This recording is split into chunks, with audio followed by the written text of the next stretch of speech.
जय श्री कृष्णा। प्रिय दर्शकों, आप सभी का स्वागत है हमारे इस YouTube चैनल पर। दर्शकों, यदि आपको ध्यान हो तो मैंने दो आशंकाएं जाहिर की थी। आशंका भी नहीं कहूंगा, ये कहूंगा कि मैंने आपको कहा था कि ऐसी दो संभावनाएं बन रही हैं। पहली कि विश्व के अंदर आर्थिक मंदी आने वाली है, और ये बात मैंने 2022 में कही थी। भारत के संदर्भ में मैंने आपको कहा था कि अप्रैल 2024 के बाद भारत भी आर्थिक मंदी की चपेट में होगा। और अभी हाल ही के अंदर एक बहुत बड़ा संशय जाहिर किया गया है। विश्व के बहुत बड़े मंच से यह जाहिर किया गया है कि यदि हमास का और इजराइल का युद्ध नहीं रुका तो दुनिया बहुत बड़े आर्थिक संकट में आ जाएगी। दर्शकों, युद्ध तो अभी आरंभ हुआ है, लेकिन मैंने बहुत पहले ही कहा था कि यह समय दुनिया के अंदर आर्थिक मंदी के तौर पर जाना जाएगा। उसके साथ ही अभी अमेरिका की भी रिपोर्ट है कि इस युद्ध के अंदर रासायनिक हथियारों का प्रयोग किया जा सकता है। और इस पर भी मैंने आप लोगों को पहले ही कहा था कि आने वाले समय के इस महाविनाश के अंदर परमाणु युद्ध नहीं बल्कि रासायनिक हथियारों का प्रयोग हो, इसकी संभावना ज्यादा बनती है। और मेरी दोनों चीजें कही हुई आप देख रहे हैं कि अभी लोगों ने उस पर मोहर लगाना आरंभ किया है। उन्हें ऐसा लगने लगा है कि ऐसा हो सकता है। और ये बात कोई YouTube चैनल पर नहीं कही गई है, ये बात कही गई है उन लोगों के द्वारा जो विश्व के बड़े संगठनों के अंदर अपनी बहुत बड़ी पोजीशन रखते हैं, जिनके एक एक शब्द को दुनिया सुनती है और उसको समझती भी है और उसको फॉलो भी करती है। इसीलिए दर्शकों, आने वाले समय के अंदर परिस्थितियां क्या होंगी इसका आकलन मैंने आपको बहुत पहले ही दिया है। और अभी दोनों की दोनों आशंकाएं भविष्य की एक और तस्वीर पेश करती है कि जो मैंने कहा था वो अब अक्षर अक्षर सत्य होने वाला है। और आने वाला समय एक तरफ महाविनाश की लीला को लिखेगा तो दूसरी तरफ नए सृजन को भी लिखेगा।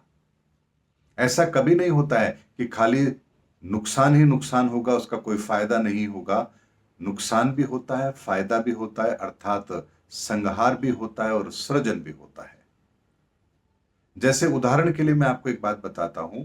अगर मान लीजिए किसी वृक्ष के पत्ते झड़ते हैं तो उस वृक्ष के लिए वो संहार का काम कर रहे हैं, लेकिन जमीन में वो पत्ते गिर करके खाद में परिवर्तित होंगे, ये सृजन का काम है। किसी जीव की मृत्यु उसके लिए अंत है, लेकिन कुछ और जीवों के लिए वो भोजन है, ये सृजन का काम है। इसलिए प्रकृति हमेशा दो तरह से काम करती है। जब हिंदुस्तान में रात होती है तो अमेरिका में सूर्योदय होता है। जब अमेरिका में सूर्यास्त होता है, रात होती है, उसके पश्चात हम देखते हैं कि उस समय भारत में सूर्योदय हो रहा है।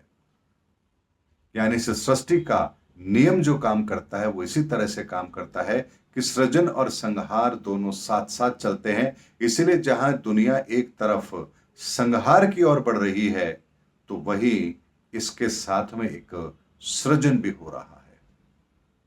और ये सृजन भी अलग अलग क्षेत्रों के अंदर अलग अलग तरीके से होना आरंभ हो चुका है। और इसीलिए मैं कहता हूं कि इस दुनिया के अंदर सनातन विचारधारा पुनर्स्थापित होगी तो होगी ही होगी। इसे कोई रोक नहीं सकता, इस कार्य में कोई बाधा उत्पन्न नहीं कर सकता। यह होगा ही होगा, क्योंकि सनातन का मतलब ये होता है जो सृष्टि के आरंभ में भी था, जो आज भी है, जो सृष्टि के अंत तक रहेगा, वही सनातन है। जिस चीज का आप खंडन नहीं कर सकते, जिस चीज का कोई दूसरा विकल्प नहीं है, जिस चीज का कोई पर्यायवाची नहीं है, वही सनातन है। सनातन का मतलब ही होता है कि वो सत्य है जिसे ना आप बदल सकते हैं, ना जिसे आप झुटला सकते हैं, जिसका ना कोई विरोध कर सकता है। ऐसा ही सनातन धर्म होता है। यानी सनातन का मतलब ही यही होता है कि जो सृष्टि के आरंभ से लेकर आज तक जिसका कोई नियम नहीं बदला और आगे भी नहीं बदलेगा, वही सनातन है। और उसी सनातन को जो समझ लेता है वही नए युग के अंदर प्रवेश करता है, क्योंकि सनातन को बिना समझे नए युग के अंदर आप नई संरचना को कैसे जीवित करेंगे। इसीलिए सनातन को समझना आवश्यक होता है और यह काम भी यहां पर आरंभ हो चुका है संसार के अंदर।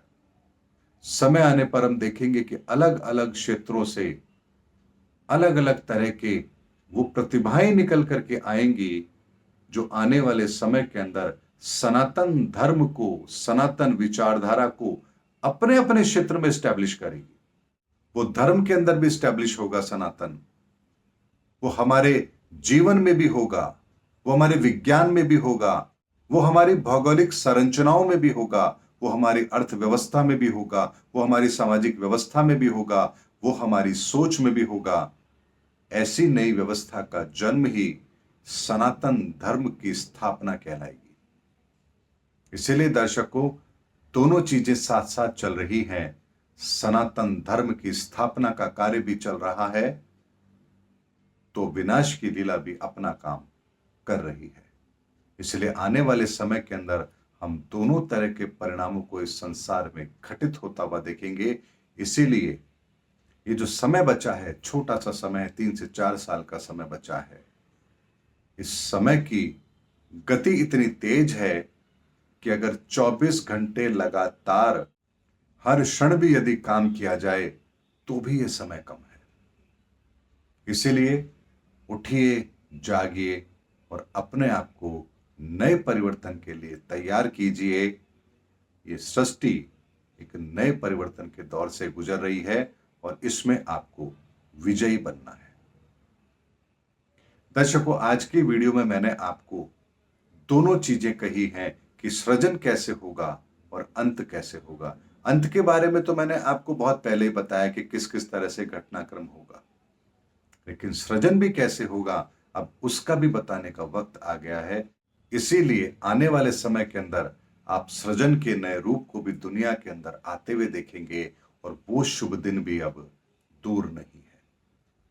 उम्मीद करता हूं दर्शकों, मेरा वीडियो आपको जरूर अच्छा लगा होगा। अगले वीडियो में आपसे फिर भेंट होगी, तब तक हमारे चैनल पर बने रहिए। जय हिंद, जय भारत।